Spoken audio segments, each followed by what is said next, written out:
Amém? Pai do Senhor Jesus, mais uma vez, bom dia, para a glória de Deus. Nós estamos para dar continuidade a esse trabalho que alguns anos atrás nós já começamos, e eu queria convidar vocês a abrir a Bíblia, a Epístola Universal de Tiago.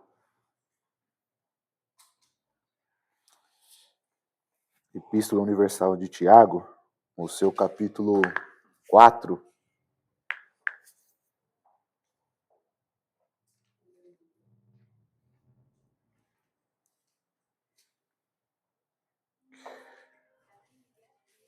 Como nós estudaremos, eu quero ler dois textos que dentro dessa primeira parte aqui nós estudaremos sobre que de fato entendemos o que seria a identidade cristã, e na segunda parte nós estudaremos sobre o resultado que essa identidade cristã vai nos proporcionar. Então, capítulo 4, versículo 7, todos me ouvem bem? Amém? Então, capítulo 4, versículo 7, alguém leia para mim, por gentileza, por favor? Vai lá. Só o 7? Isso, só o 7. Sujeitai-vos, pois, a Deus, resistir ao diabo e ele fugirá de vós. Glória a Deus. Agora eu preciso que você leia para mim, ou uma outra pessoa, leia para mim, Tiago capítulo 5, versículo 7 e 8. Sede, pois, irmãos, pacientes até a vinda do Senhor. Eis que o lavrador espera o precioso fruto da terra, aguardando com paciência até que receba a chuva do verão e serão. Sede vós também pacientes, fortalecei os vossos corações, porque já a vinda do Senhor está próxima. Aí você precisa dar um glória a Deus. Glória a Deus. Aleluia. Então, vamos lá. Tiago capítulo 4. Tiago ele vai surgir com esse imperativo. Palavra aí, sujeitai-vos. Sujeitai-vos a Deus. É um imperativo que surge literalmente no meio do caos. Como nós estamos estudando a Bíblia, eu pretendo manter a minha tonalidade de voz assim. E, desculpe a minha expressão, se você não ama a Bíblia, se não gosta de ler a Bíblia, hoje foi um dia que você deveria ter ficado em casa. Porque hoje nós vamos ler a Bíblia assim, de uma forma muito clara, com textos relacionados a todos esses, tá bom? Só para a gente ganhar tempo, mas você faça isso, tá? Existe uma palavra teológica que é assim, ó, você vai colocar um O assim, você vai colocar um I, você vai colocar um C e você vai colocar um A.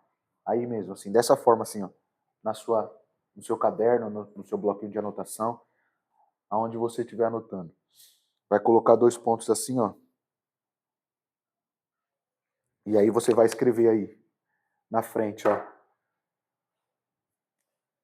Observação. Então você faz assim, ó.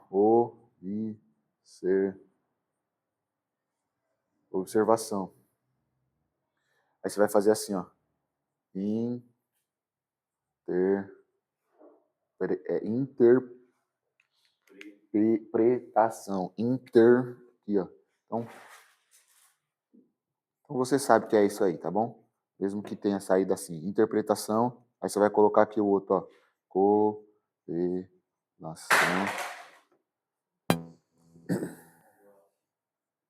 Correlação.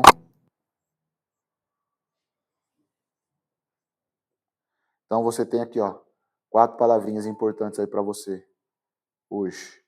Então você tem aí, ó, o O, ele significa observação, o I significa interpretação, o C significa correlação e por último você tem a aplicação. Então, palavrinha oica dentro de um contexto de estudo e de aprendizado. Oica. Então, todas as vezes que você for ler a sua Bíblia, antes de você ler a Bíblia, ou antes de você aplicar o texto, porque o crente pentecostal, e isso é só no nosso meio, ele interpreta que ele aplica primeiro antes de observar. Ele aplica primeiro antes de interpretar o texto. Ele aplica primeiro antes de correlacionar o texto. Meu Deus. E dentro da ordem bíblica é observar o texto primeiro, interpretar o texto primeiro, correlacionar o texto primeiro e a aplicação só vem por último. E aí é o contrário. Eu vou aplicar primeiro e depois eu vou fazer todas essas coisas aqui. E aí quando eu aplico, eu já entrego tudo aquilo que eu tenho. E aí depois eu faço o quê? Ah, não, mestre. Meu Deus. Quando eu vou ler o texto, eu já aplico tudo que eu tenho. Então eu já vou lá e já apliquei aquilo que Deus me deu na minha revelação. Aí quando eu aplico aquilo que Deus me deu na minha revelação, acabou a mensagem. E aí eu tenho mais 40 minutos para pregar. E aí o que eu faço daí em diante? Aí eu fico contando lorota, né? Aí eu fico falando da vida dos outros, contando testemunho, falando que o irmão deu glória.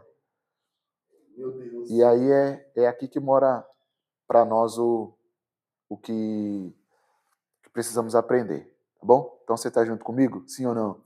Sim. Me abandona não, fica firme. Eu sei que está frio, mas vamos lá. Então, Tiago a epístola universal que Tiago escreveu é vida prática. Vida prática. Então, tudo que você lê dentro do livro de Tiago, dos seus 5 capítulos, você tem que ter na sua mente assim, é vida prática. É vida prática, eu preciso viver isso aí. E Tiago, ele faz um convite, tá? Ele faz um convite. Tiago capítulo 1. Tiago capítulo 1. Você está... Pai do Senhor Jesus, bom dia, meu amigo, tudo bem? Você está observando a Bíblia. Pai do Senhor Jesus, tudo bem? Bom dia. Então, Tiago capítulo 1. Tiago capítulo 1, versículo 1 e o versículo 1, 2 e o 3.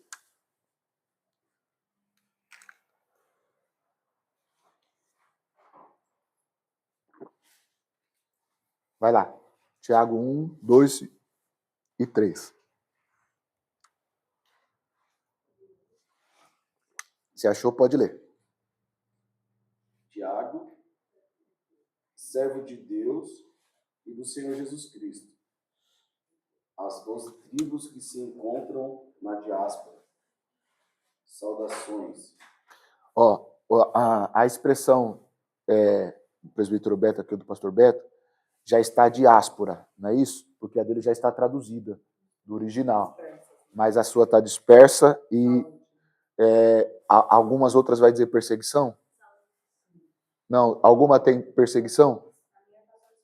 Dispersos. Mas eles estão dispersos por causa da perseguição. Então essa dispersão e essa perseguição é traduzida teologicamente pela diáspora. A diáspora é a expansão. Então, os judeus estão sendo perseguidos aqui pelo Império Romano, a igreja está sendo perseguida pelo Império Romano, e aí o que eles vão fazer? Eles vão se dispersar, eles vão sair do seu lugar de origem, então eles vão se espalhar pelo mundo. E aí Tiago vai começar a escrever para essas pessoas que estão espalhadas pelo mundo. E essa epístola aqui, essa carta, ela não é uma carta doutrinária e sim uma carta de vida prática. Por quê? Porque ele não está escrevendo diretamente para uma igreja.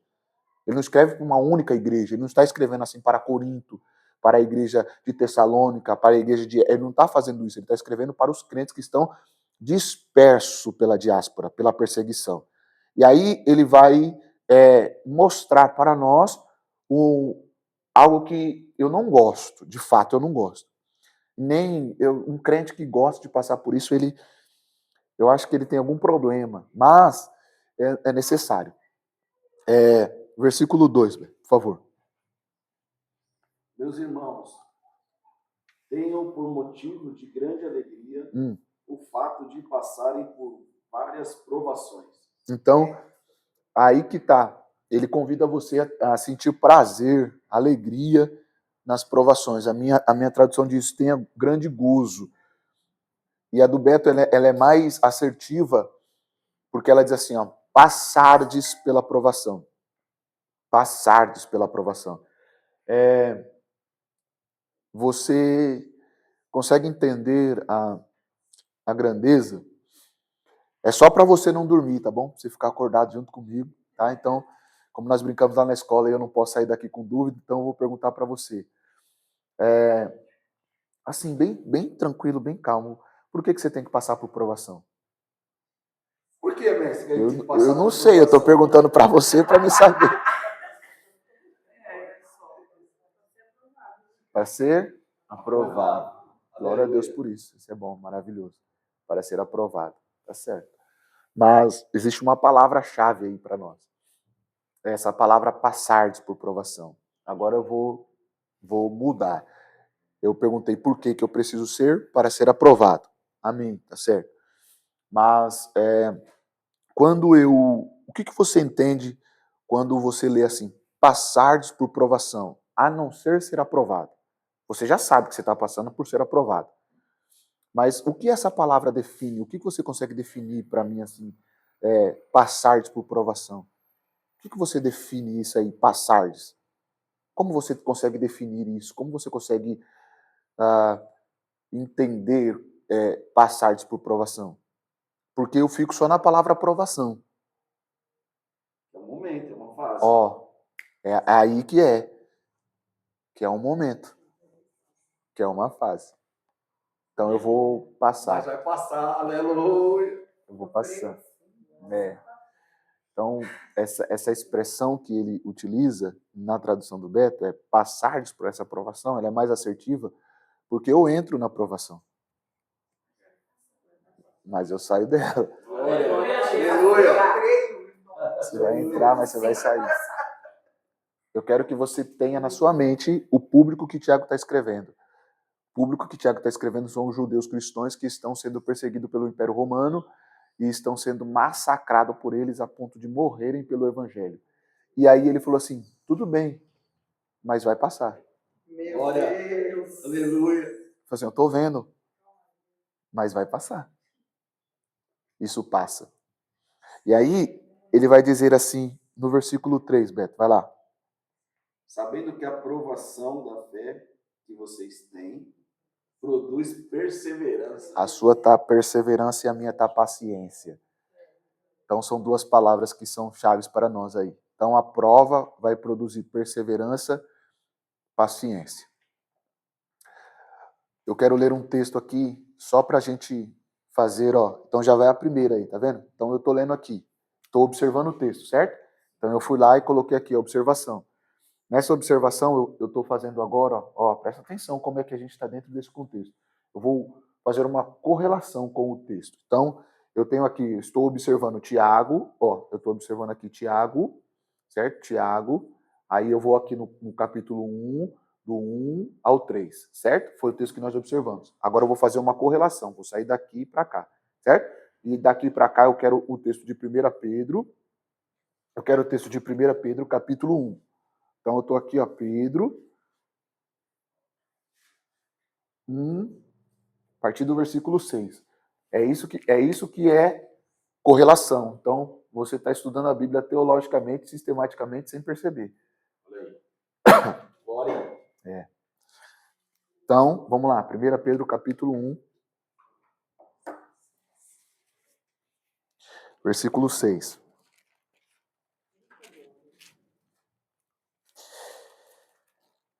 Quem achou?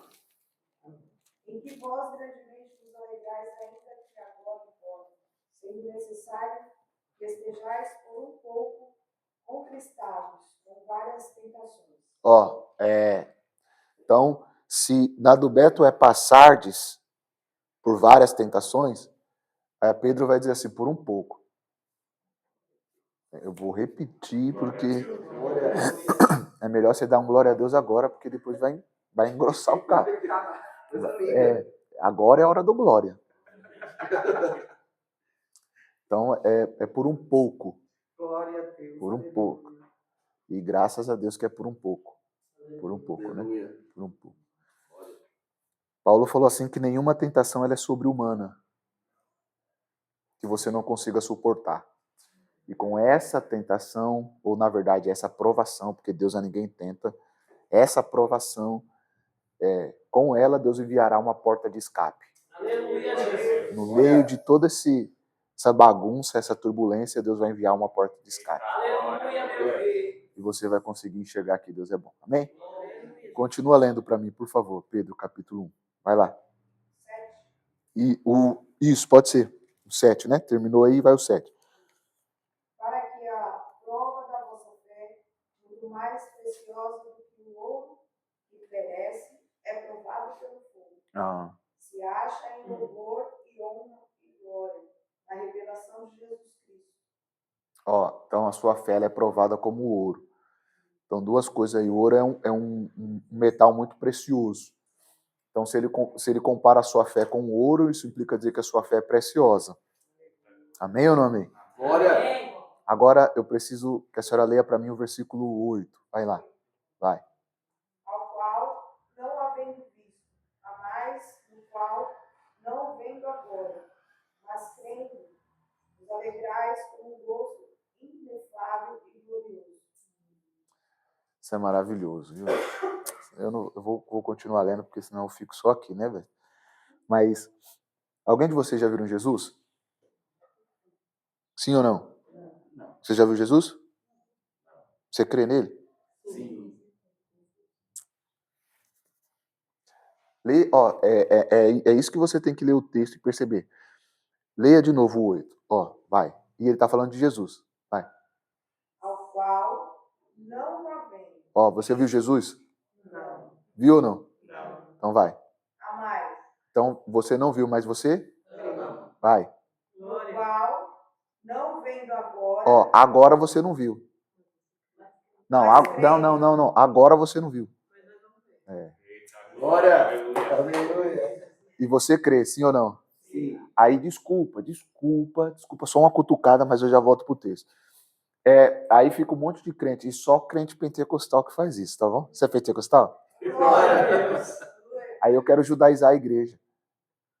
Como assim, velho? Aí eu quero colocar arca, eu quero colocar candeeiro, eu quero colocar todos aqueles festivais lá. Mas Israel está anos-luz atrás da gente. Nós está anos-luz à frente de Israel. Você tem a noção do que é ver tudo aquelas maravilhas que Deus fez? O negócio foi tão... Beto. O negócio foi... Deus ficou bravo. Deus ficou muito bravo. Esse povo estava no deserto, e aí esse povo começou a murmurar. E nessa murmuração, eles murmuraram por causa de carne. Deus falou assim, vocês querem carne? Não tem problema não. Pode comer carne. Mas vai comer carne até sair pelo nariz agora. É carne hoje, é carne amanhã, é carne depois de amanhã, é carne todo dia. Carne no café da manhã, carne no café da tarde, no almoço, carne no café da tarde, carne na janta. Carne de manhã, à tarde e à noite. Carne de manhã, à tarde e à noite. É carne que vocês querem? Então eu vou dar carne para vocês. Esse povo provocou a ira de Deus. E Deus fez tudo o que eles precisavam fazer. E mesmo assim eles não creram. Vou perguntar de novo, você já viu Jesus? Mas você crê? Eles viram, mas não creram. E nós? A bem-aventurança está na nossa vida, porque eu ainda não vi Jesus, mas mesmo assim eu não o nego. Glória a Deus. Mesmo assim eu não o troco. Aleluia. Amém ou não amém? Amém. Agora o versículo 9, que é o versículo que eu quero relacionado ao que Tiago está falando aqui. Vai lá. Alcançando o fim da vossa fé. A salvação das vossas almas. Então, o resultado aí do fim da vossa fé é o quê? Salvação. Resultado do fim da vossa fé é a... Então, aquilo que Paulo falou, ele falou assim, eu combati o bom combate, acabei a carreira e guardei a... Então, eu preciso crer. E o fim da minha fé relacionado à minha morte é a minha salvação. Isso implica dizer que eu fui aprovado em Deus. Você foi aprovado em Deus. Amém? Glória a Deus. Então, volta lá para Tiago para a gente continuar a leitura, porque eu preciso concluir o que é a identidade cristã. Esse povo está sendo perseguido, esse povo está sendo massacrado. E é por esse motivo que Tiago está falando assim, persevera, se mantenha firme na fé, porque o final vai produzir para você salvação.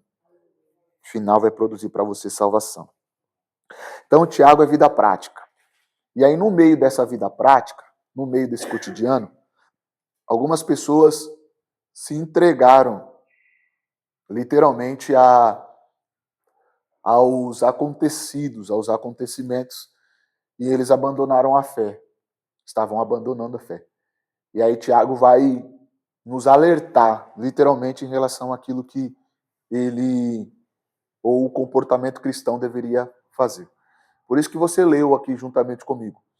Sujeitai-vos a Deus, resistir ao diabo, e ele fugirá de vós. Amém? Então vamos lá, a primeira palavra que você deve marcar aí, capítulo 4, versículo 7, é sujeitai-vos. Sujeitai-vos. Então, você abre aí, ó. Vou fazer assim só para você entender, tá? Mas o que você tem que fazer é assim, ó.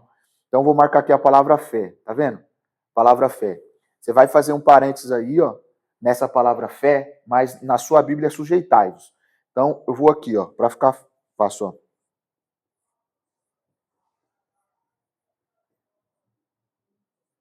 Certo? Então, sujeitai-vos. Aí eu vou abrir um parênteses aqui no sujeitai-vos, porque essa palavra é uma palavra-chave, é o que nós chamamos biblicamente de palavra-chave. Dentro dessa palavra-chave, você vai puxar uma seta assim, ó. E essa seta vai indicar o caminho que você tem que seguir. E aí eu vou colocar só assim, ó. Tô te ensinando a ler a Bíblia, hein? Ó. Aí você vai colocar aqui, ó. O que no caso seria verso ou versículo, e aí eu vou colocar um. Então eu abreviei a palavra versículo e deixei verso. Só ver. Por quê? Porque aí eu vou jogar ela lá pro versículo 1. Por que Tiago está falando que eu tenho que me sujeitar a Deus? Por que ele diz que eu tenho que me sujeitar a Deus? Porque essa sujeição tem algo acontecendo. O que está acontecendo? Tem que perguntar para o texto. O que acontece? O que acontece para mim poder me sujeitar a Deus? Por que eu preciso me sujeitar a Deus? Porque tem alguma coisa acontecendo. Por que Tiago diz que eles têm que se sujeitar a Deus? Porque tem alguma coisa acontecendo. E aí eu preciso achar o que eu preciso achar o que está de errado dentro do próprio texto. E aí eu preciso voltar para cá, de novo, preciso observar. Então eu não posso pegar um texto isolado sem observar o contexto do texto. E para mim observar o contexto do texto, eu preciso ler. Eu preciso ler. E algumas vezes eu preciso ler todo o livro para entender o porquê que ele está falando. Mas nesse caso aqui, eu preciso só retornar ao primeiro versículo. Só retornar ao primeiro versículo. Mas vai haver casos que você vai precisar ler todo o livro. Mas nesse caso não. Nesse caso eu preciso voltar ao primeiro versículo só. Por que Tiago está mandando ele se sujeitar a Deus? Quem consegue definir a palavra sujeição? Sujeitar. Dependência, tá certo. Vai lá, outra. Hã? Submissão? Submissão. Então, sujeitar a Deus é submissão, sim ou não? A palavra submissão, ela se define assim, ó, sob e não sobre. Essa Bíblia está sobre a mesa, então ela está sobre, em cima. O apagador está sob, é diferente. Sob é embaixo. Então, está sob a mão de Deus é debaixo da mão de Deus e não sobre a mão de Deus. Então, a palavra sujeição, sujeitai-vos a Deus, é estar sob, embaixo da mão do Senhor. Amém ou não amém? Então, estar debaixo.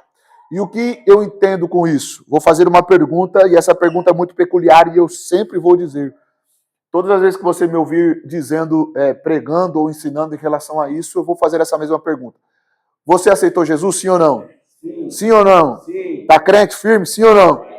Bem-vindo. Sorria, porque você está sendo filmado. Você assinou o seu atestado de óbito sem saber.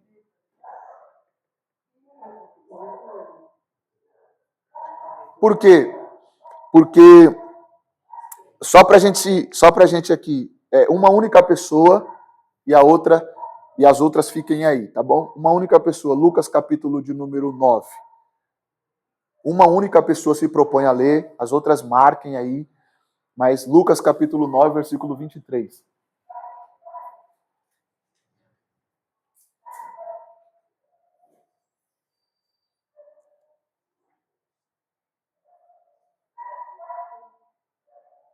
Lucas 9, 23. Quem achou, leia. E dize a todos: se alguém quer vir após mim, negue-se a si mesmo e tome cada dia sua cruz e siga. Então, Lucas ele é muito específico e eu gosto muito dessa expressão, embora ela esteja registrada por todos os outros evangelistas, mas Lucas ele vai um pouquinho mais além. Ele diz assim: aquele que quiser vir após mim, negue-se a si mesmo. Tome cada dia. Cada dia. Então, cada dia. Cada dia. Vou repetir, cada dia. Aleluia, Jesus. Então, se você tomou a sua cruz ontem, ela foi de ontem. Hoje tem outra.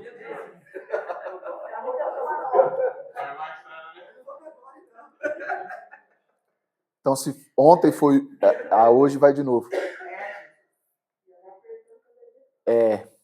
Então, ele falou assim, se alguém quiser, você foi porque você quis.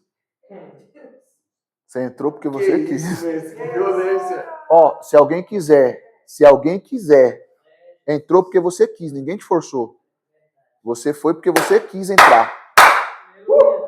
Se alguém quiser, você entrou porque você quis, você está aqui porque você quis, então sorria porque você está sendo filmado. E aí ele fala assim, tome a sua cruz. Tomar a cruz é o lugar do martírio. Segundo o costume da época e o costume bíblico, para mim tomar a cruz, a viga mestra da minha casa, que é chamado de patíbulo, deveria ser arrancada. E eu deveria carregar o patíbulo da minha casa no que nós chamamos de via dolorosa. E a via dolorosa era o lugar onde eu deveria ser morto. Então eu arrancava a viga mestra da minha casa, literalmente a casa caía, eu tinha que pegar aquela viga mestra, levar essa viga mestra até o lugar chamado, ou pelo caminho, chamado de via dolorosa, ao lugar do meu martírio. E isso eu fazia em via pública. Então quando eu saía da minha casa com aquela viga mestra, todo mundo olhava e dizia assim, vai morrer. Está indo para o lugar da sua morte. Está indo para o lugar da sua morte.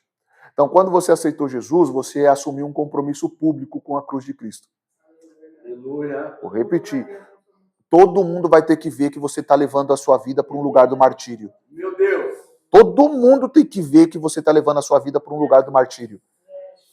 Então, quando eu submeti a minha vida, quando eu entreguei a minha vida para Cristo Jesus, eu decidi morrer para o mundo, eu decidi morrer para a carne, eu decidi morrer para mim mesmo e entregar a minha vida. Quem decidiu foi eu, quem decidiu foi você não foi obrigado. Você entrou porque você quis, agora não dá mais para voltar atrás, é melhor você ficar firme, é melhor você ficar crente comigo, é melhor você não abandonar. Vai vir provas, vai vir provações, vai vir dificuldades, mas permaneça firme, porque o fim da vossa fé, eu fiz você ler e foi proposital, para edificar a sua fé, para te dar esperança, para te fortalecer, para te dar perseverança, que o fim da vossa fé é a salvação da vossa alma.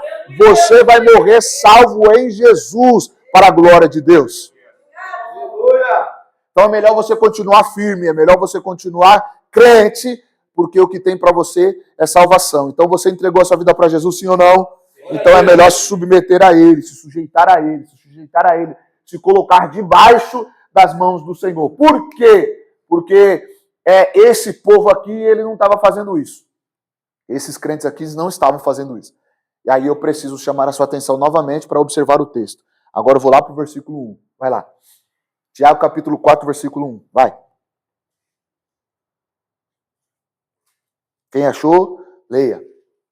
De onde vêm as guerras e pelejas entre nós? Então observa que é uma pergunta aí. Tá vendo? Ponto de interrogação no final. Vai.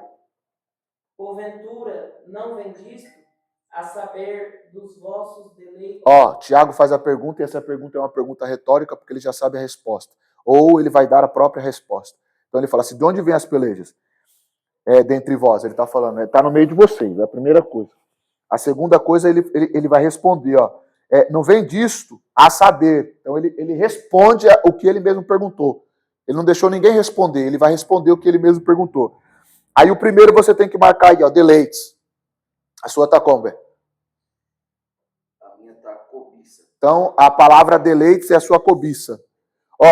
Então nessa palavra aí, quem tem deleites, abre um parênteses aqui, igual eu fiz aqui, abre um parênteses, coloque uma seta, e aí você vai voltar lá, porque Tiago, ele mesmo responde. Ó, a palavra cobiça, a definição da palavra cobiça é um desejo desenfreado por algo que não é seu. Palavra cobiça, deleitos, é um desejo desenfreado na sua prazeres, certo? Então, a minha tá deleites, cobiças. Também vai aparecer de novo, né? Então, deleites, prazeres ou cobiça, certo? Mas olha lá, ó. Nesse deleites aí, ou nos prazeres, você tem que colocar aí uma referência. Então, abre um parênteses aí e você vai colocar aí, ó, Tiago, capítulo 1, versículo de número 14. Então, abre um parênteses aí, de novo, nessa mesma palavra deleites, igualzinho que está aqui. Aí você vai colocar assim, ó, abre um parênteses, coloca uma seta, aí você marca o versículo lá. Tiago, capítulo 1, versículo de número 14. Tiago, capítulo 1, versículo de número 14. Observe isso aqui.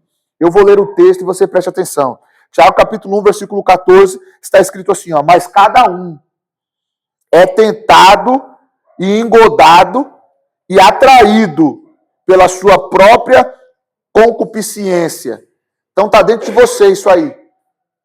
Se você não matar esse bichinho aí, tá aí dentro de você.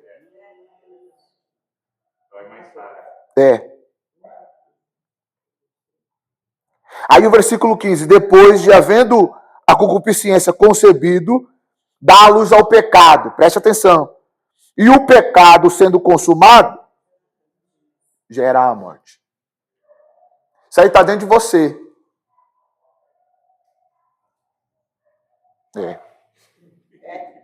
Tá mesmo, né? Aí o versículo 16, ele fala assim, não erreis. Não erreis. É simples assim, só você não errar.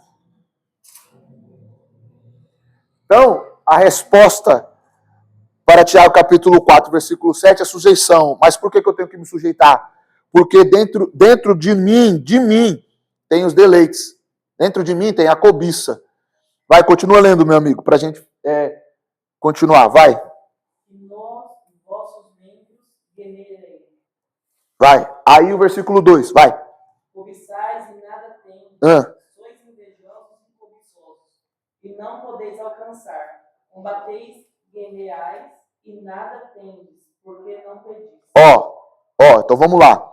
O versículo 1, aparece a primeira palavra que eu tenho que marcar aí, como algo que eu preciso me sujeitar a Deus. Por que eu preciso, ou por que eles precisam se sujeitar a Deus?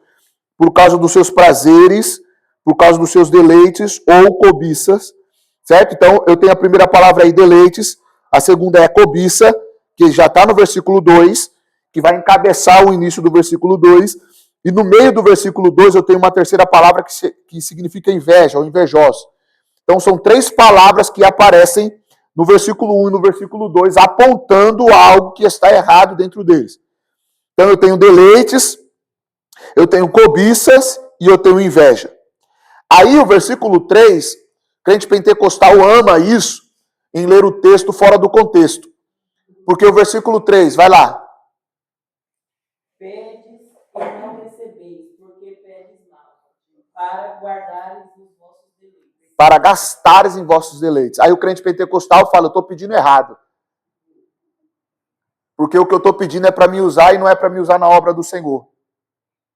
Esse texto é fora do contexto. Porque se eu for respeitar o contexto do texto, é por causa das guerras. É por causa dos meus desejos maus. É por causa da minha cobiça, é por causa da minha inveja. Então eu peço e não recebo porque eu sou invejoso. Que isso, velho? Calma. Aí. Calma, querido.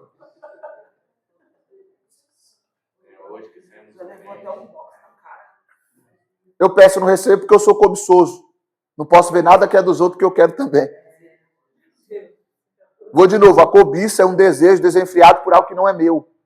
Não é meu, mas eu quero pegar aquilo que é do meu irmão, porque eu desejei aquilo, não é meu. Então eu peço e não recebo, porque eu não estou pedindo o meu, eu estou pedindo o dele. Que isso, velho? Não vai Sara, né? Não vai Sara, né? É vida prática e eu falei para... Eu falei que ia pegar. Eu avisei, eu falei, agora é hora de você dar o glória. Você não quis, isso é identidade cristã. Você tem que sair daqui essa manhã crente. Eu estou forjando em você, ou nós estamos sendo forjados pela palavra de Deus num caráter cristão. A minha identidade e a identidade do crente é parecer com Cristo. Glória a Deus. Glória a Deus. E é porque tá frio aí, no frio eu sou mais preguiçoso. Se fosse no... Diz que frio é psicológico, né? Então tem um psicológico fraco. Versículo 4, vai lá. Aí entra isso aí, ó. O versículo 4, ele faz muita concordância, literalmente, com os outros versículos. Por quê? O versículo 4 inicia-se como aí? Vai lá. Isso, vai. Não sabeis vós que a amizade do mundo é inimizade contra Deus? Portanto, qualquer que quiser ser amigo do mundo, constitui-se inimigo de Deus. Então, vamos lá. Por que Tiago está dizendo isso aí? Porque dentro do contexto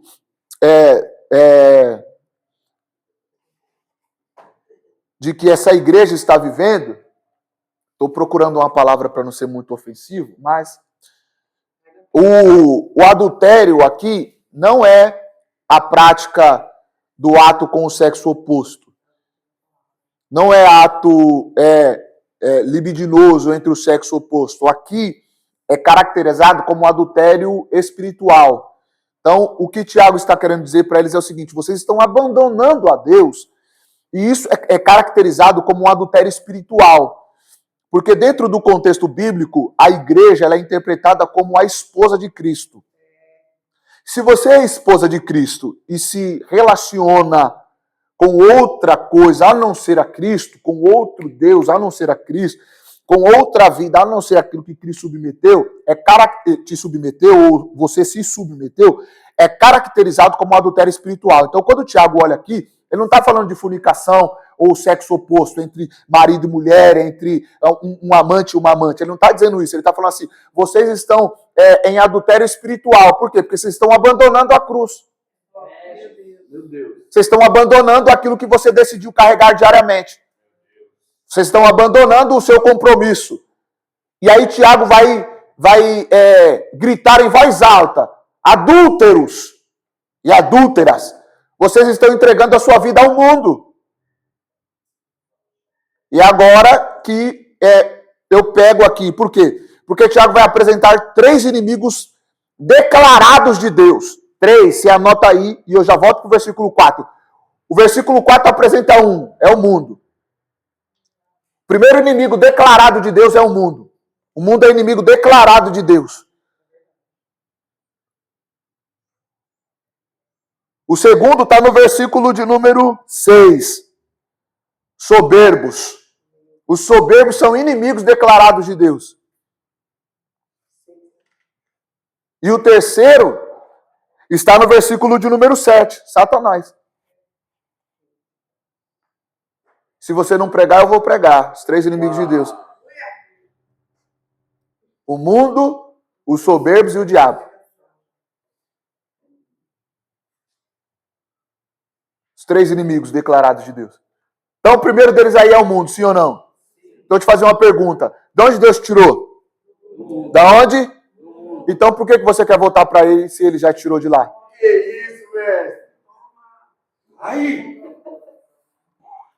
Não dá para voltar para o mundo. Ele já me tirou de lá, sim ou não? Sim ou não? Se ele já me tirou, por que eu quero voltar?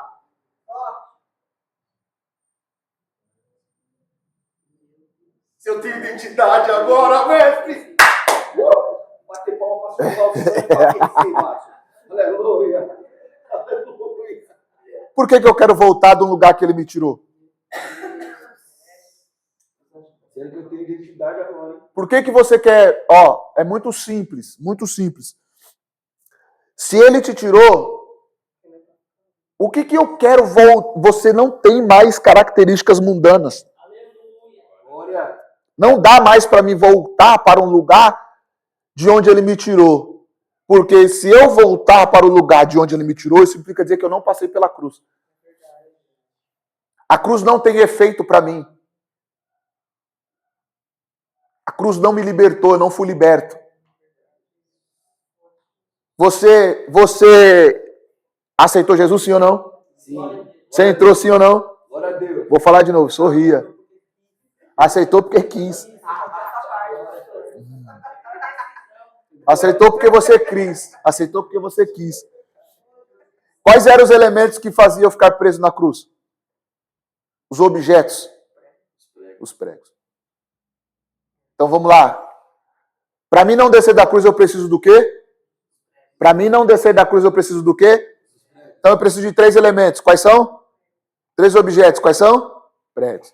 Então vamos lá. Os 3 pregos da cruz para você não descer. Se você não pregar, eu prego. Vamos lá. Gálatas capítulo 6. Gálatas capítulo 6.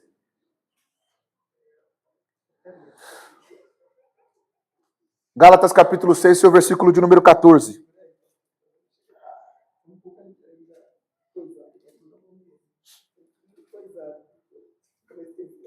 Gálatas capítulo 6, versículo 14. Sim. A não ser na cruz, nosso Senhor Jesus Cristo, Vai. pela qual o mundo está crucificado para mim e eu para o mundo. Ó, então, se a palavra cruz aparece aí, então eu tenho o primeiro prego. E no primeiro prego eu faço o quê? Eu crucifico quem? Quem? O mundo. Então, se eu quiser crucificar o mundo, eu me constituo? Não. Não. Se eu crucifico o mundo, eu me constituo? Inimigos do mundo. Se eu sou inimigos do mundo, eu sou? Então se eu crucifico o mundo, eu me constituo como? Glória a Deus. Então o mundo morreu. O mundo morreu para você, sim ou não? Então nada vai te atrair do lado de fora, porque o mundo... Por que Paulo está falando que o mundo morreu? Versículo 12, vai lá. Todos os que querem mostrar boa aparência na carne, esses vos obrigam a circuncidar-vos, somente para não serem perseguidos por causa da cruz. Ó, presta atenção. Boa aparência na onde? Na carne. Boa aparência onde? Palavra-chave aí, carne. Então vamos lá de novo. Marca aí, ó, carne. E aí eu vou abrir um parênteses aqui, ó. E aí eu vou jogar o segundo prego na cruz aí. Gálatas capítulo 5, versículo 24. Gálatas capítulo 5, versículo 24. Abre um parênteses aí, coloca uma cruz e o próximo versículo. Vai. 5, 24. Os que são em Cristo crucificaram a carne com as suas paixões e concupiscências. Ó, então se eu sou de Cristo, eu crucifico. Então o segundo prego aí é a carne. Então o primeiro prego é o mundo, o segundo prego é a carne. Capítulo 6, o versículo 12 diz assim que eles querem ter boa aparência na carne, porque eles têm vergonha da cruz de Cristo. Vou perguntar de novo, você aceitou Jesus, sim ou não? Sim. Quantas pessoas no mundo sabem que você é crente? Quantas pessoas já viu você lendo a Bíblia no horário do seu almoço? Você não é crente Mr. M, não, é? Ninguém sabe que você é crente. Então, para ter boa aparência com o mundo, eu vou omitir a minha identidade. Para ter a aceitação do meu amigo do trabalho que vai para o candomblé, que não aceita, eu vou esconder a minha identidade cristã. Dói mais Sara, né? Dói mais Sara, mesmo. E o público que viu a morte? Então. Mestre, estava lá um trabalho de boa, mestre. Tranquilo. Quem chegava mais perto, eu falava, não, sou crente e tal, não sei o que e tal. Eu falei pro irmão lá, o irmão chegou mais perto e tal, estava evangelizando ele, para ele vir para Jesus. E aí, depois de um tempo, ele saiu da empresa. 3 meses ele saiu da empresa.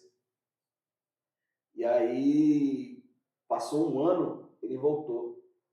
Aí, quando ele voltou, cheio de amigo na empresa, né? Tal, não sei o quê. Aí ele veio, Pastor Beto! Veio todo mundo. Você é pastor? Sabia sobre. Seu fruto, viu? Seu fruto. me pegou agora. Agora todo mundo sabe, varão. É, Agora então. todo mundo sabe que eu sou presbítero na igreja, mano. Glória a Todo mundo Deus. sabe, mano. Agora não. Ó, eu falo por mim, eu não tenho vergonha, Não não. é nem por mal, não é nem por mal.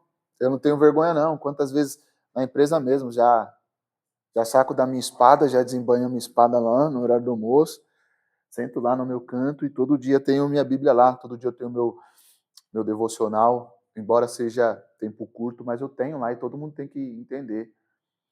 O problema é que eu quero omitir a minha identidade cristã porque eu não quero passar pela perseguição da cruz. Porque Gálatas capítulo 6, versículo 12, eu não queria demonstrar que eu era crente porque eu não queria ter perseguição. Isso de fato acontece. Porque tem coisas e situações que acontecem na nossa vida que se eu omitir, as pessoas não vão me perseguir. Elas não vão ser tão rígidas. Porque aí eu vou ter que suprir a expectativa daquela pessoa. Por exemplo, se eu agir de uma maneira e aquela pessoa não aceitar, aí ela não vai tipo, falar, ele é crente de verdade. Ele é um falso crente. E aí, dentro desse contexto, eu preciso suprir a expectativa dela, embora seja errado, porque eu não tenho que ser crente para os outros. É a minha consciência que me conduz ao certo ou errado. E se eu ficar preso à identidade ou aquilo que aquela pessoa acha correto, e aí eu nunca vou ser crente, porque Deus fica onde? Deus sempre vai ficar em segundo plano. Então eu preciso ter equilíbrio. E qual que é o equilíbrio? Eu preciso manter a minha vida em santidade para dar bom testemunho para aquelas pessoas, mas eu também não posso deixar de ter a minha vida social. Então eu não posso deixar de me relacionar com você porque aquela pessoa acha que você não é uma pessoa boa para me relacionar. E aí só porque eu me relaciono com você e você fala palavrão, ou o amigo do trabalho fala palavrão, ele mente, ele bebe, ele faz coisas erradas, e aí a outra pessoa que não faz isso identifica que eu não posso me relacionar com ela, e pelo fato de eu ser cristão, eu teria que estar com outra pessoa, e aí fica toda aquela bola de neve, e aí eu tenho que suprir a minha expectativa. E a vida para o crente se torna mais difícil. E aí, para mim ter a minha vida mais fácil, eu vou omitir a minha identidade cristã, eu vou omitir aquilo que Cristo fez por mim, eu vou omitir a cruz de Cristo para ter boa aceitação das pessoas que estão à minha volta. E aí eu não quero ser perseguido pela cruz de Cristo, e aí eu vou omitir a minha identidade. Aí eu vou pegar a minha cruz e colocá-la dentro do bolso. Aí eu vou arrumar um problema, porque aí eu fico bem com você, mas arrumo um problema com Deus. Meu Deus. Aí eu faço amizade com o mundo, mas me torno inimigo de Deus. Aí acabou. Eu vou ser inimigo seu declarado, mas amigo declarado de Deus. Gostando você ou não, mas eu amo a Jesus. Aleluia. Glória a Deus. Amém ou não amém? Amém.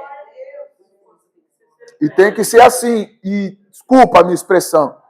Vou falar de você e profetizo em sua vida que você tenha coragem de tomar essa ação. Eu ainda não tenho, ainda não tive. De ser ignorante às vezes. Mas dependendo da posição, você tem que colocar a pessoa no lugar dela.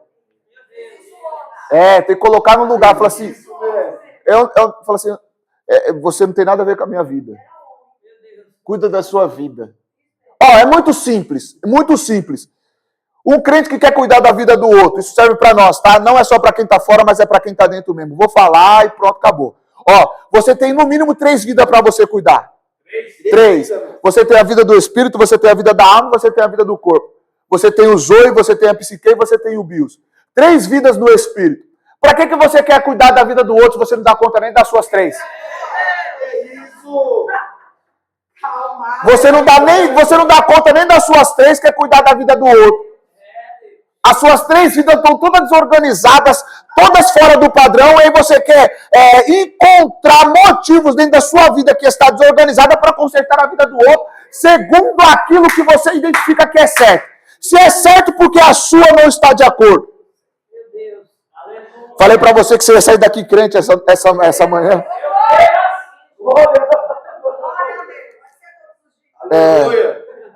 Por isso que é cada dia a sua cruz. Você tem que ser crente hoje, crente amanhã, crente depois da manhã. E é um processo, irmão. Paulo falou assim, até que eu chegue à varonidade de Cristo. Quando é que você chega à varonidade de Cristo? Só no arrebatamento da igreja. Então, até você sair da terra, você está num processo. Até eu sair da terra, eu estou no processo. Amém ou não amém? Então, eu preciso crucificar o mundo e eu preciso crucificar a carne, sim ou não? Então, só que vai aí, Gálatas capítulo 5. Você está no Gálatas capítulo 5? Isso é coisa de crente pentecostal, tá bom? Eu tenho mais 20 minutos ali. Isso é coisa de crente pentecostal. Gálatas capítulo 5, versículo 18. Vai lá. Vai. Mas se sois guiados pelo Espírito, não estáis debaixo da lei. Se eu sou guiado pelo Espírito, eu não estou debaixo da lei. Vai, continua. Porque as obras da carne...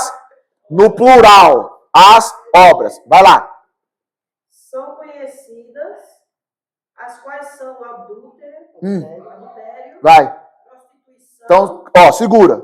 Adultério e crente pentecostal, culto de libertação. Ele fala assim, Senhor, todo espírito de adultério, todo espírito de prostituição, sai agora. É o quê? E não é? Então, a carne se expulsa? Carne faz o quê? Então, a carne se trata, se trabalha, se mata. E para trabalhar e matar a carne, eu preciso de salinha pastoral, porque a carne é falta de caráter e não o espírito para se expulsar. É caráter corrompido, é identidade cristã desvinculada, identidade cristã manchada, é CPF com o nome no Serasa. Você está com culpa no cartório. Aí então eu não me expulso. Aí então eu trato. Eu vou sentar e vou falar: desculpa, toma vergonha na sua cara e para de fazer isso. Então a carne você não expulsa. A carne você mata ela na cruz. Meu Deus. Continua lendo, que eu acho que você não gostou muito dessa coisa.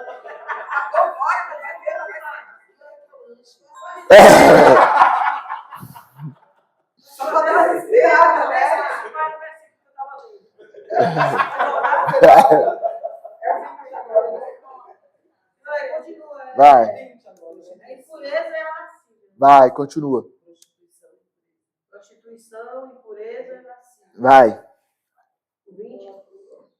Idolatria, feitiçaria, inimizades, Porfias, emulações, vai. iras, pelejas, dissensões E heresias. Então vamos lá. Aí o crente fala assim, aí tem inimizades aí, né? Aí o cara falou assim, espírito de contenda, saia da igreja. A inimizade é por causa do espírito? Vou falar de novo, vai cuidar da sua vida. ajuda, Deus. Vai cuidar da sua vida. Deixa a vida do outro. A inimizade está porque você está olhando para o jardim do outro e não cuidando do seu. O fofoqueiro cuida... meu Deus do céu. Você percebeu? Você percebeu que a fofoca agora virou motivo de oração? Meu Deus, velho. É muito simples. A pessoa fala assim, vou falar para você, mas é para você orar, viu? A fofoca agora está disfarçada.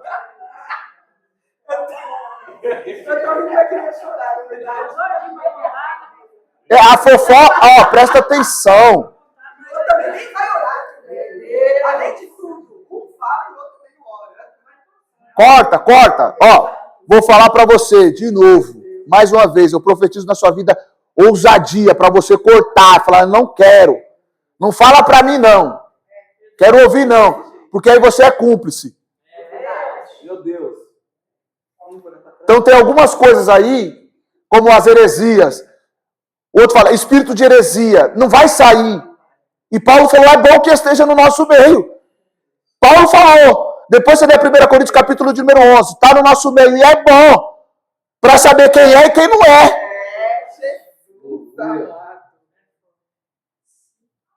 Para saber quem são, os que são e os que não são.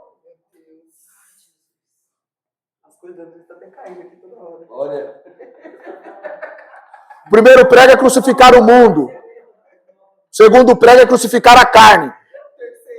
É crucificar você mesmo. Gálatas capítulo 2, versículo 20.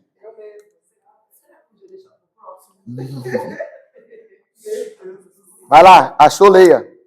Gálatas capítulo 2, versículo 20. Vai. Isso. Já estou crucificado com Cristo e vivo, não mais eu, mas Cristo vive em mim. E a vida que agora vivo na carne, vivo-a na fé do Filho de Deus, o qual me amou e se entregou a si mesmo por mim. Então, você se crucificou com, você está crucificado com, então você não vive mais por você. Agora você vive por? Gálatas capítulo 5, versículo 24.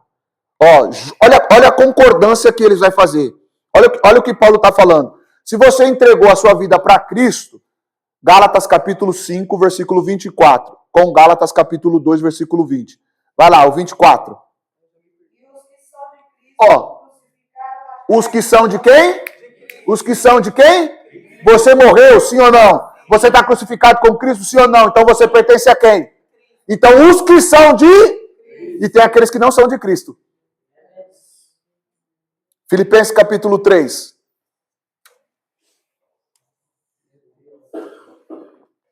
Filipenses capítulo 3. Versículo de número 18, se eu não estiver enganado, veja aí. Vai. Porque muitos há, dos quais muitas vezes vos disse, e agora também digo chorando, que são inimigos da cruz de Cristo. Bem-vindo. Se eu não sou de Cristo, eu sou o quê? Então, se eu entreguei a minha vida para Cristo, na cruz do Calvário, eu já dei 3 pregos para você. Gálatas capítulo 2, versículo 20, Gálatas capítulo 5, versículo 24, Gálatas capítulo 6, versículo 14. É os 3 pregos da cruz. É o que você precisa mortificar para você não descer da cruz. Mas se você desce da cruz, automaticamente você é inimigo da cruz de Cristo. Aleluia, meu Deus. Amém ou não amém? Amém. Eu vou entender que você entendeu. Glória a Deus. Agora vamos para o próximo. Tiago capítulo 6. Tiago capítulo 4. Versículo 6. Terceira palavra aí é os soberbos. Segunda, não a terceira, a segunda.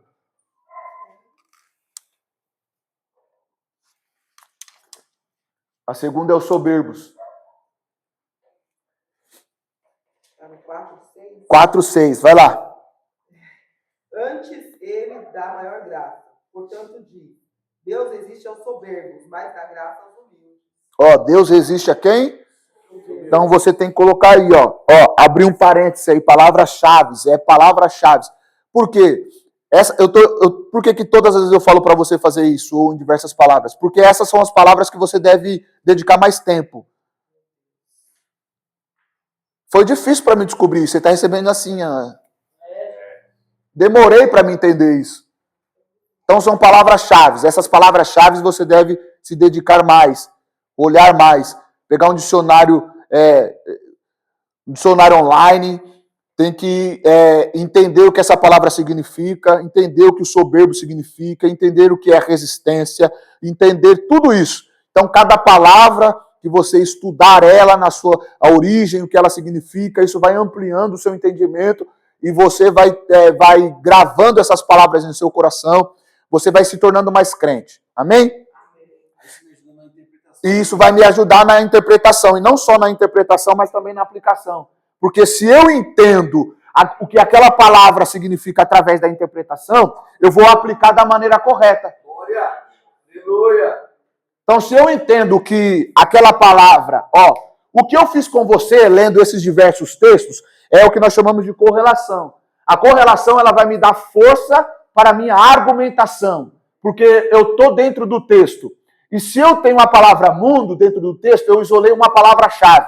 E essa palavra-chave isolada dentro do texto, eu preciso ter força para mim poder argumentar contra essa palavra-chave que é o mundo. Aí eu vou usar outros textos dentro do contexto bíblico para me dar força naquele argumento. Então eu vou correlacionar. E aí eu te dei 3 textos para bater e argumentar contra o mundo. Aí eu fui Gálatas capítulo 2, 20, Gálatas capítulo 5, versículo 24, Gálatas capítulo 6, versículo 14 e Filipenses capítulo 3, versículo 18. Correlacionei ele lá para me dar ênfase àquilo que eu não quero que seja. Aí então eu faço a minha aplicação lá. Por quê? Porque aquele que não tem amizade, aquele que não é apto à cruz, ele se torna então inimigos da cruz. Aí a minha aplicação aqui. Se eu sou inimigo de Deus, se eu sou inimigo da cruz, eu arrumei um problema. Amém ou não amém? Amém. Então eu vou interpretar a palavra lá. Eu vou achar o que aquela palavra significa. E aí então eu vou pegar aquilo lá e vou fazer uma correlação. Então vou lá, Deus resiste aos soberbos. Deus resiste aos... A palavra soberba aí implica dizer altivez, arrogância, autossuficiente. Soberbo é autossuficiente. Então, se um soberbo é autossuficiente, ele não precisa de Deus. Porque eu sou totalmente dependente de Cristo, sim ou não? Você é ou vai me deixar sozinho? Glória a Deus! Então tá bom. Então, os soberbos, a interpretação, autossuficiência, o egotismo, o ego, a altivez. Então, eu já interpretei essa palavra. Vou fazer uma correlação agora com essa palavra, certo? Então, dentro dessa correlação, eu preciso de um texto, no mínimo, para poder dar força ao meu argumento. Qual que é o texto que eu vou usar para isso aqui? Pode ser Filipenses 4,18, mas aí eu posso usar um outro texto, tá? Para isso aí, que vai ficar muito claro. Lucas, capítulo de número 18. Lucas, capítulo de número 18. Versículo 8, se eu não estiver enganado. 18:8, né? Vai, isso. Digo-vos depressa, e lhes fará justiça. Vai no... Quando, porém, vier o Filho do Homem, porventura achará fé na terra? Vai, continua, mas não é 8. Também esta parábola. Agora é o 9, na verdade. Confirma em si mesmo. 9. Eles que eram justos e desprezavam os outros. 10. 2 homens subiram ao templo para orar. Um fariseu e o outro publicano. Então, olha o versículo de número 9. Que a senhora leu, leia de novo. E disse esta parábola a uns que confiavam em si mesmo. Então, peraí. Então, ele vai dizer essa parábola para aquele que confia em si mesmo. Então, a palavra soberbos aí é autossuficiência. Então, se ele é autossuficiente, ele confia nele mesmo. E aí ele vai dar um exemplo para esclarecer a soberba e a autossuficiência. E aí ele vai usar 2 pessoas. Vai lá. 2 homens subiram ao templo para orar. Um fariseu e o outro publicano. Então, olha a identidade dessas pessoas. Um era fariseu e o outro era publicano. Vai lá. O fariseu, estando de pé, orava consigo desta maneira. Ele orava consigo e qual que era a posição dele? Deus. Não, a posição dele era... presta atenção, ele estava... vai. Orava consigo desta maneira. Deus, graças te dou porque não sou como os demais homens. Aí é soberba. Vai. Roubadores, injustos e adúlteros. Então roubadores, injustos e adúlteros. Então ele consegue identificar 3 qualidades na visão dele, da vida dele. Ele consegue enxergar 3 qualidades e 3 desqualidades ou desclassificações na vida dos outros. Certo? Então ele falou assim, eles são roubadores, eles são adúlteros e eles são injustos. É isso? Vai. Nem ainda como este publicano. Aí ele fala assim, nem ainda este como este. Aí já apontou o dedo. Vai. Jejum 2 vezes. Aí ele já começa a qualificar os seus atos. Vai. Ele faz o quê? Jejum 2 vezes na semana. Vai. E dou os dízimos de tudo quanto eu possuo. Isso, vai. O publicano, porém, estando em pé, de longe. Porém. Essa palavra porém aí é uma preposição adversativa. Então, toda vez que você vê porém, você vê mais, ele está fazendo um contraste com o que já estava lá. Então, ele vem citando algo aqui. Ele está numa linha de pensamento, ele vem narrando uma história. E aí ele encerra aquela história, ele quer fazer um paralelo com o que ele já falou anteriormente. Aí ele vai falar assim, porém, mas... Então ele está chamando a sua atenção. É uma preposição adversativa. Ele está te advertindo, ó. Porém, você observou esse? Mas também tem esse. Ele está dizendo assim, mas, porém, tem esse aqui. Esse aqui, diferente daquele, está de joelho. E esse está de pé. Vai. Ele está de pé, mas de longe. Aí ele está de pé e de longe dizendo, sim ou não? Agora o outro está de joelho. Não, o publicano. Onde a senhora parou? Não, o publicano? Ó, vai. Quer ver? Ele não é de joelhos, mas a outra expressão. Ele está de cabeça baixa, mas tem uma outra expressão aí. Vai lá. Nem ainda queria levantar os olhos ao céu. Vai. E nem batia no peito dizendo, ó Deus, tem misericórdia de mim, pecador. 14. Vai. Digo-vos que este desceu justificado na sua casa, e não aquele, porque qualquer que a si mesmo se exalta, será humilhado. Sim. E qualquer que a si mesmo se humilha, será exaltado. Ó, outro texto que é fora do contexto.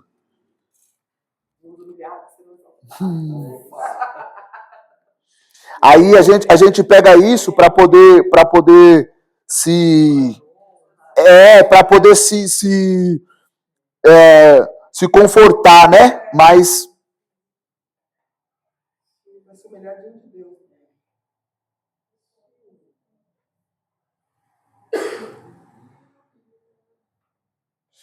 ó, a expressão do versículo de número 13 implica dizer humilhação. Por quê? Porque, embora ele esteja de pé, mas ele não olha para o céu.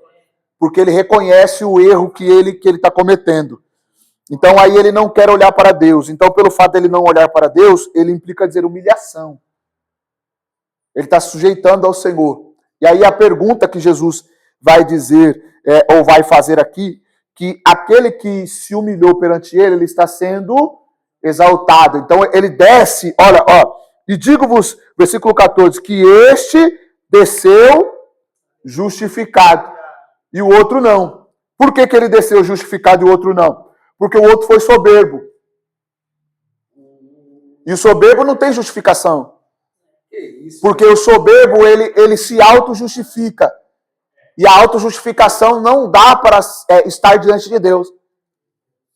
Porque para mim, ser caracterizado como alguém que está sujeito a Deus, não dá para mim me auto-justificar. Não dá para me dizer assim, eu consigo, eu posso, eu faço. Porque eu desqualifico a obra de Cristo na cruz. Eu desqualifico aquilo que ele fez por mim. É sobre ele, não é mais sobre Deus. É sobre o que ele faz e não mais sobre o que Cristo fez. Meu Deus. Então o soberbo, ele se auto-justifica. Mas aí quer pegar a glória de Deus. Ó, ele está dizendo, né? Então ele está se auto-justificando. Mas aí a moral da história, a aplicação. Ó, aplicação agora. A aplicação é muito simples. A oração do soberbo nem sobe. Deus nem ouve. Glória a Deus. Soberbo nem ouviu. Nem foi ouvido por Deus, melhor dizendo. Soberbo, Deus se colocou contra ele. Porque o texto diz que Tiago disse assim, Deus resiste os soberbos. Deus resiste os soberbos. Ele subiu se achando o justo e desceu condenado. Entendeu? Ele desceu justificado em sua casa. Então, a justificação está baseada em Cristo Jesus, sim ou não? Sim. Sim ou não? Sim. Eu sou justificado porque Jesus fez algo por mim. Amém? Glória a Deus.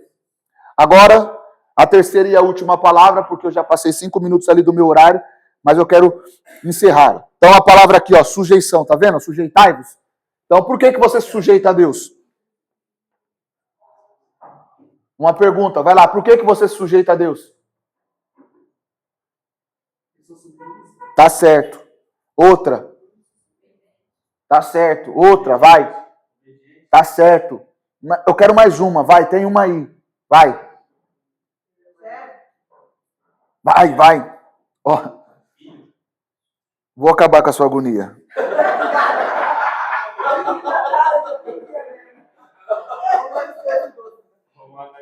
Romanos capítulo 2. 12, versículo 1 e 2. Aleluia. Romanos capítulo 1, versículo 1 e... Romanos capítulo 12, versículo 1 e 2. Sim. Deve.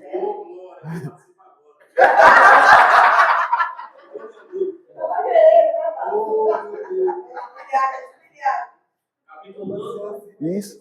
12, 1 e o 2. Eu tô lendo o 1, na verdade é o 2. Eu tô lendo o 1 para dar uma colher de chá. Vai, mas vai lá. Vai. Pelas misericórdias de Deus. Sim. E apresentai os vossos corpos em sacrifício vivo, santo e agradável a Deus. Segura agora. Acabou o versículo 1, certo? Não, aí que vai acabar com assim, que é o vosso culto. E o vosso culto racional. Segura, esse acabou o versículo 1 agora, certo? Ó, tem duas palavras culto aí no texto. Duas palavras culto no texto. E aí você precisa ler com atenção para você poder achá-las. Duas palavras culto no texto. Quantas? Quantas palavras culto no texto? Cadê? Acha aí. Essa é a primeira, culto racional. Sacrifício. Então a palavra sacrifício vivo é o quê? Culto. Então eu tenho duas vezes a palavra culto, certo? Então a primeira delas aí é sacrifício vivo e a segunda que é o vosso culto. Por que Paulo está falando que é um sacrifício vivo e a palavra relacionada a culto? Porque Paulo tem à mente o culto do Antigo Testamento, vinculado a um tabernáculo, onde o animal era morto. Sim ou não? E esse animal era morto. Esse animal era... Observou que agora o animal não está morto, mas está vivo? Porque esse animal é você. Romanos 12, esse animal é você. Porque os vossos, como sacrifício, então você está vivo porque Cristo morreu na cruz no seu lugar, sim ou não? Então, o animal que deveria morrer no seu lugar foi Cristo. E agora você é um animal vivo. Então, preste atenção. Esse culto, que é um sacrifício vivo, ele deve ser o quê? Ato contínuo do texto. Aí, que está escrito aí. Sacrifício vivo. E aí o quê? Santo e... A pergunta é muito simples. Ou a resposta é muito simples. Todo culto é agradável a Deus? Não. Todo culto é santo? Não. Sim. Então, vamos lá. Vou colocar aqui, ó. Santo. Certo? E aqui, ó. Agradável. Então, são duas palavras diferentes, certo? Sim ou não? Sim ou não? Então, todo culto é? Por que todo culto é santo? Porque tem a presença de Deus. Então, Deus está presente no culto, sim ou não? Sim ou não? Então, todo culto é santo porque Deus está? Ou o lugar que Deus está, Ele santifica. Então, você tem dois textos bíblicos aí. Êxodo, capítulo 3, versículo 1, Monte Horebe. Êxodo, capítulo 3, versículo 1, Deus chegou no monte. Aí ele falou assim para Moisés, não já chegue para cá porque o lugar que você pisa é... O monte era santo? Ele só ficou santo por causa da presença de Deus, sim ou não? Êxodo capítulo 25 agora. Êxodo capítulo 25, versículo de número 8 e o versículo de número 9. Deus falou assim, me farão um tabernáculo, um santuário, para eu habitar no meio,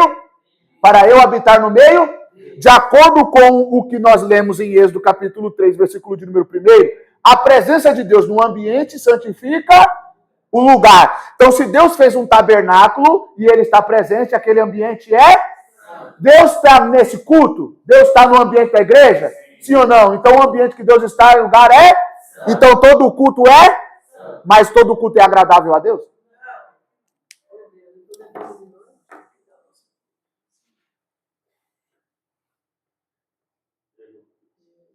Rapidamente, para você poder entender. Deus falou assim, vou tirar vocês da terra do Egito e levar para uma terra que mana leite e mel. Quando vocês entrarem na terra que mana leite e mel, vocês vão trabalhar 6 anos, no 7º a terra descansa. Trabalha 6, o 7º a terra descansa. O que o povo fez? Trabalhou o 6º. Deus é muito bom de conta, é o melhor matemático que eu conheço. Ele passou a régua no final e falou 70 anos. Aonde? No cativeiro. Deus vai levantar profetas, exclusivamente um homem chamado Jeremias. Jeremias, capítulo de número 25, se não me falha a memória, ele vai dizer assim, 70 anos do cativeiro. Deus vai levantar o profeta Jeremias e vai dizer assim, pode parar, melhor você se entregar. Por quê? Nabucodonosor está vindo aí, os caldeus estão vindo aí. Para quê? Para levar Judá e Jerusalém, Reino Sul, para cativo, lá para a Babilônia. Ele levou, cumpriu a palavra. Daniel, capítulo de número 9, se não me falha a memória, um homem instruído que foi na primeira leva para o cativeiro babilônico, começou a estudar a Bíblia. E ele descobriu, ele inquiriu através dos estudos bíblicos, que os 70 anos do cativeiro passou, acabou, já deu 70 anos. Deus já disciplinou o povo dentro desse período de 70 anos. Então Daniel passa a orar para Deus libertar esse povo. Isaías de número 45, Isaías capítulo de número 45, vai apresentar um homem chamado Ciro. Deus vai chamar esse Ciro de meu ungido. Esse meu ungido vai ser um instrumento que Deus vai usar para assinar um edito, para assinar uma carta de deportação da Babilônia em direção novamente a Jerusalém. Deus vai usar a instrumentalidade de um homem chamado Esdras e um homem chamado Zorobabel. Por quê? Porque o Esdras vai lançar os fundamentos. Esse retorno da Babilônia para Jerusalém vai ocorrer com a primeira leva de Esdras e Zorobabel. Esdras vai lançar os fundamentos do altar e vai lançar os fundamentos do templo. Então ele vai edificar um altar e lançar os fundamentos do templo. Então Zorobabel vai construir o templo. Zorobabel reconstrói o templo. A segunda leva vai voltar com um homem chamado Neemias. Neemias não constrói o templo, mas Neemias constrói os muros e restaura as portas. Construindo os muros e a restauração das portas, está completo agora. Eu já tenho o altar, eu já tenho o templo e a cidade está protegida. Amém ou não amém? Esse processo durou aproximadamente 40 anos. A obra ficou embargada há 16 anos por causa dos samaritanos. Aí entra o livro de Ageu. O livro de Ageu, ou o profeta Ageu, que significa abraço, se não me falha a memória. Aí ele vai dizer assim, olha, é melhor voltar a construir a casa. O texto diz, subi ao monte, trazei madeira e edificai a casa de Deus. Ageu capítulo 2, versículo de número 9, diz, a glória da segunda casa será maior do que a da primeira.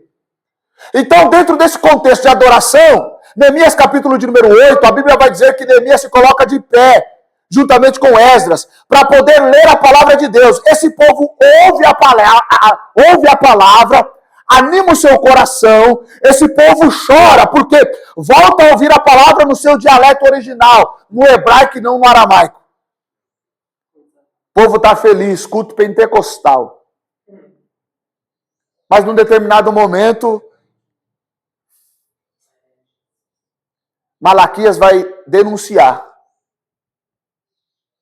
Malaquias capítulo 1, do versículo 7 ao 10, Deus, usando a boca do profeta, vai dizer assim, há quem dera que alguém fechasse a porta do templo. Deu tanto trabalho. São 110. 70 do cativeiro. E mais 40 para a reconstrução, 110. Para no final das contas Deus falar assim, melhor fechar. Porque vocês estão profanando aquilo que eu santifiquei. O culto pode ser santo, mas agradável.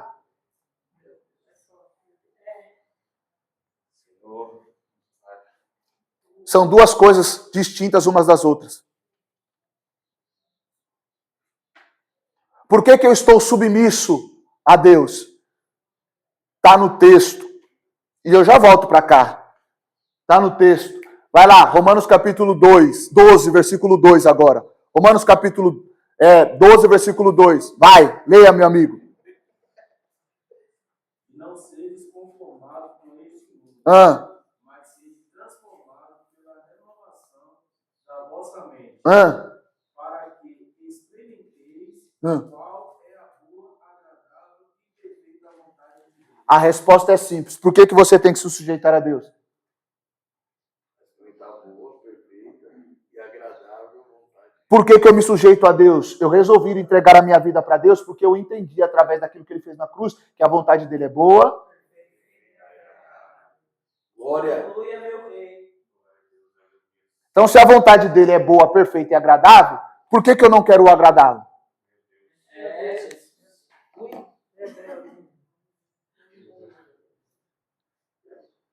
Aleluia.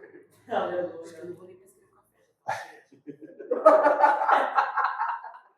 1 Tessalonicenses capítulo 4. Fechei minha Bíblia, hein? Pra gente tomar o café aí. 1 Tessalonicenses capítulo 4. 1 Tessalonicenses capítulo de número 4. Versículo de número 1. Quem achou, leia. Finalmente, irmãos, vos rogamos e exortamos no Senhor Jesus, que assim como recebestes de nós, de que maneira convém andar e agradar a Deus, assim andai para que possais progredir cada vez mais. 3 palavras aí, 3 palavras. A senhora leia de novo, por favor. 3 palavras importantes. Vai lá, devagar agora. Tá. Vai. Finalmente, irmãos, vos rogamos que exortamos no Senhor Jesus, que assim como recebestes de nós, de que maneira convém andar. agradar. Não, andar, tem alguma coisa aí. Antes. Convém andar, Convém andar, vai. convém andar e agradar. Ah, então, ó, e. E agradar a Deus. Então, esse e aí, ele vai distinguir uma coisa da outra. Ele vai separar uma coisa da outra. Então, andar e agradar. Observe que são 2 coisas distintas uma das outras. Então, ele faz uma separação. Andar é uma coisa. Tem muita gente que está andando. Que isso, velho.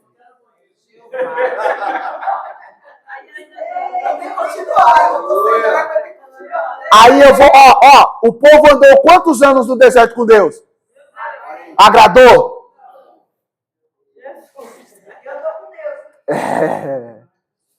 Aí, a senhora continua lendo aí que tem uma outra palavra. Vai lá. Vai. Que possais Vai. progredir. A palavra progredir aí é crescimento. Então, aquele que anda e agrada tem crescimento. Aleluia. Por que não está agradando? Ó o fruto. Ai, meu Deus do céu. Tem crente que é velho crente. Nunca perdeu os hábitos mundanos. Nunca progrediu, nunca deixou de mentir, nunca deixou de falar palavrão. Está na igreja há tanto tempo, mas é simpatizante. Não tem progresso, não tem crescimento. Bem-vindo. Essa é a identidade cristã. Glória. Aleluia. Então, para você adquirir identidade cristã, você precisa andar com Deus e agradar a Ele. Está sujeito a Deus. Porque a minha sujeição implica dizer que eu entendi que a vontade de Deus é boa, perfeita. Olha, vai, continua lendo aí. Vai, continua lendo, para você entender. A palavra vai aparecer aí, ó. Vai. Porque nós bem sabemos que mandamentos vos temos dado pelo Senhor Jesus. Vai. 3. Porque esta é a vontade de Deus. Porque esta... É a vontade. Então eu me submeti aqui, sim ou não? Porque eu sei que a vontade de Deus é boa, perfeita e agradável, sim ou não? Então eu estou me sujeitando e se submetendo à vontade de Deus. Aí Paulo vai enumerar o que é a vontade de Deus. Vai lá. Porque que vos abstenhais da fornicação. Então aí já tem a fornicação. Peraí que eu pulei uma parte, perdão. Porque essa é a vontade de Deus, a vossa santificação. A primeira é a santificação. Que vos abstenhais da fornicação. A segunda é a fornicação. Que cada um de vós saiba possuir o seu vaso em santificação e honra. Vai, continua. Não na paixão da concupiscência como gentios. Não na paixão da carne como gentios. Que não conhecem a Deus. Que não conhecem? Então não dá para você... Ai, meu Deus, me guarda, Senhor. Vai, inimizade, vai.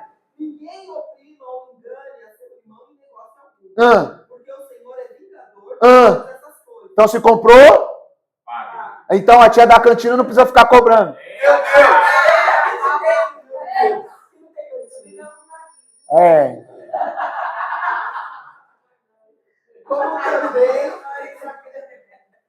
como também antes, né? Como dissemos e testificamos. Ó, vê o versículo 7, se eu não estiver enganado. Vai lá. Porque não nos chamou Deus para imundícia, Ah. mas para santificação. Porque Deus não nos chamou para, mas para. Então, bem-vindo. Se você quer ter a identidade de Deus, é melhor viver em. Obrigado. Amém? Então, vamos uma pausa aí.